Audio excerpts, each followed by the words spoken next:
Habari ya asubuhi. Ninatumai kwamba mmeamka salama na ninataka kusema nanyi kwa dakika hizi chache, wale ambao wamejiandaa kwa ajili ya safari ya kwenda mbinguni. Unaposoma katika Injili ya Mathayo sura ile ya 28 mstari ule wa 18 mpaka 20, anazungumza, anasema, Yesu akaja kwao na kusema nao na kuwaambia, nimepewa mamlaka yote mbinguni na duniani. Basi enendeni mkawafanye mataifa yote kuwa wanafunzi, mkiwabatiza kwa jina la Baba, Mwana na Roho Mtakatifu, na kuwafundisha kuyashika yote niliyowaamuru ninyi. Na tazama, mimi nipo pamoja nanyi siku zote hata ukamilifu wa dahari. Katika fungu hili Yesu anasema ya kwamba amepewa mamlaka, anamiliki mbinguni, anamiliki duniani, viumbe vyote ni mali yake. Baada ya kafara hiyo aliyoitoa, sasa ilikuwa ni nafasi mbingu yote iweze kumuona kama ndiye wa maana kabisa, ni mkuu wa malaika, lakini anatawala kila kitu katika dunia. Wale wote ambao wapo upande wake wanahitaji kufanya mabadiliko. Mabadiliko mojawapo ni haya: kila Mkristo anatakiwa kufuata yale aliyoamuliwa na Yesu Kristo kufanya. Miongoni mwa mambo ambayo wengi watafungiwa nje ni pamoja na Mkristo yeyote anayejihusisha na uchezaji wa mpira, Mkristo yeyote anayejihusisha na uchezaji wa kamari, Mkristo yeyote anayejihusisha na uchezaji wa drafti, Mkristo yeyote ambaye anajihusisha na unywaji wa pombe, Mkristo yeyote anayekwenda kinyume na maagizo ya Yesu Kristo hawezi kuurithi uzima wa milele. Dini iliyo ya kweli isiyokuwa na taka mbele za Mungu ni hii. Katika Yakobo 1:27 anasema ni kwenda kuwatazama wagonjwa na mayatima na kuwapa chakula. Hiyo ndiyo dini iliyo safi isiyokuwa na taka mbele za Mungu. Je, mnawatazama wagonjwa? Mnawajali mayatima? Mnafanya kama Yesu alivyosema? Lakini jambo lingine, Yesu anasema ameiweka Sabato kuwa ishara kati ya Mungu na wanadamu. Katika amri 10 za Mungu sura ya 20 kitabu cha Kutoka aya ya 1 mpaka ya 17, kiachilia hizi zingine uje aya ile ya 8 mpaka 11, Yesu anazungumza, anasema, ikumbuke siku ya Sabato uitakase, siku sitafanya kazi, utende mambo yako yote, lakini siku ya saba ni Sabato ya Bwana Mungu wako. Siku hiyo usifanye kazi yoyote, wewe wala mwana wako wala binti yako wala mtumwa wako wala mjakazi wako wala mnyama wako wa kufuga wala mgeni aliye ndani ya malango yako. Kwa hiyo Yesu anasema ya kwamba siku ya Sabato ni muhimu. Hastahili mtu yeyote kufanya kazi. Katika zile amri 10, amri ya 4 inamtambulisha Mungu kama ndiye muumba. Siku ya Sabato ni siku ya ibada.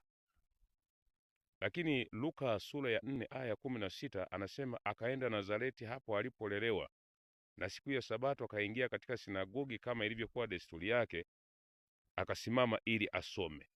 Ilikuwa siku ya Sabato, alisimama ili asome. Unaposoma katika kitabu cha Ufunuo sura ya 1 aya ya 10, anazungumza, anasema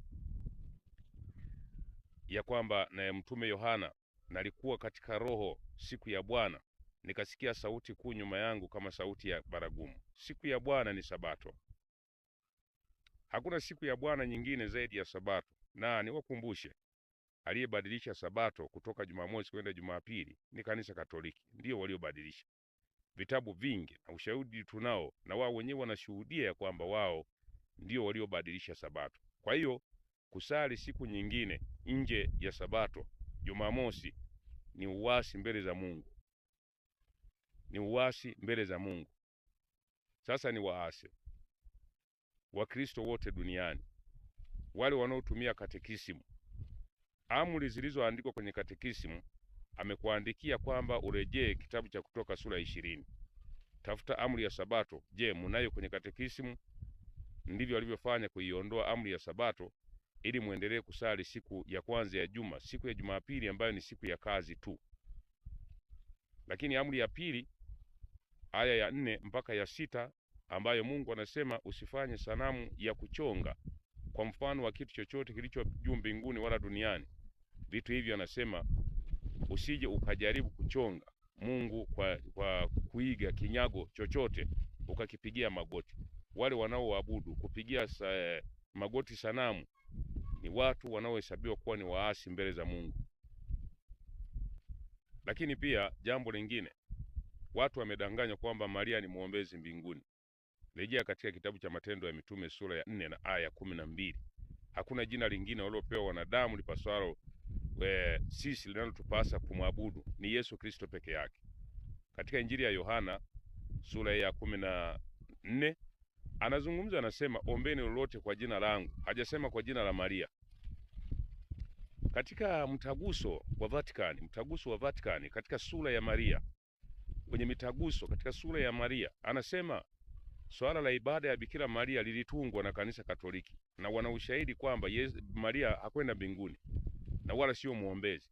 Chukua mtaguso, jisomee mwenyewe. Maria alikufa, hakwenda mbinguni. Kwa hiyo kitendo cha kumwabudu Bikira Maria ni uasi, ni kitu ambacho hakikubaliki kabisa kwa mwanadamu kumwabudu marehemu. Ibada za wafu zimeanzishwa na kanisa hilo na bado watu wanaendelea kuabudu marehemu. Kuna picha nyingi wameweka makanisani. Kuna picha ya Brian anaabudiwa kama Yesu, lakini Mwingereza aliigiza filamu ya Yesu, lakini anaabudiwa na wanawafundisha watoto kwamba huyo ni Yesu. Ni uasi. Mpendwa msikilizaji, ni kuombe kuanzia sasa, tafuta nafasi ya pekee. Hakikisha ya kwamba wewe hutamwabudu shetani kupitia vitu ambavyo havina msingi. Kusali Jumapili ni uasi, kuabudu sanamu ni uasi. Bikira Maria sio mwombezi mbinguni, wala malaika na watakatifu. Hakuna kitu cha namna hiyo. Tumeambiwa jina la Yesu peke yake ndiye mwombezi wa wanadamu na ndiye anayekuja kuhukumu ulimwengu. Hakuna mwanadamu anayeweza kumuombea. Na taarifa tulizo nazo kwenye maandiko ni kwamba waliokwenda mbinguni wanatajwa. Kuna Henoko, kuna Elia, kuna Musa na Yesu mwenyewe. Hao ndio wanaotajwa. Kinyume na hapo hakuna majina ya watu wengine ambao wanatajwa na Biblia. Kwa hiyo katika kitabu kile cha Kumbukumbu la Torati sura ya 4 na aya ile ya 2 anasema msiongeze neno wala msipunguze katika haya ni waamuruyo. Usiongeze wala usipunguze. Kwa hiyo uwahoji wale wanaosema Maria mwombezi wa kuonesha mafungu kwenye Biblia wapi imeandikwa. Hao ndio waongo na wadanganyaji wa siku za mwisho. Unaponisikia hivi, basi waambie na wengine. Sambaza klipu hii kwa kuwaelekeza watu. Hivi karibuni dunia inakwenda kushuhudia wanadamu wanakwenda kulazimishwa kusali siku ya Jumapili. Majimbo ya Marekani tayari yameanza kupitisha sheria. Baada ya kumaliza majimbo ya Marekani, kitakachotokea ni kwamba maseneta wa Marekani, bunge la seneta la Marekani wanakwenda kuipitisha sheria ya Jumapili ili iwe siku ya ibada kwa ulimwengu mzima. Kwa hiyo ni waombe wanaosali Jumapili, sasa mnakwenda kushuhudia ibada ya kulazimishwa ambayo hakusema Mungu bali ni mipango ya adui ili kuwatoa kwa Bwana, nanyi mumwabudu shetani. Asante sana kwa kunisikiliza.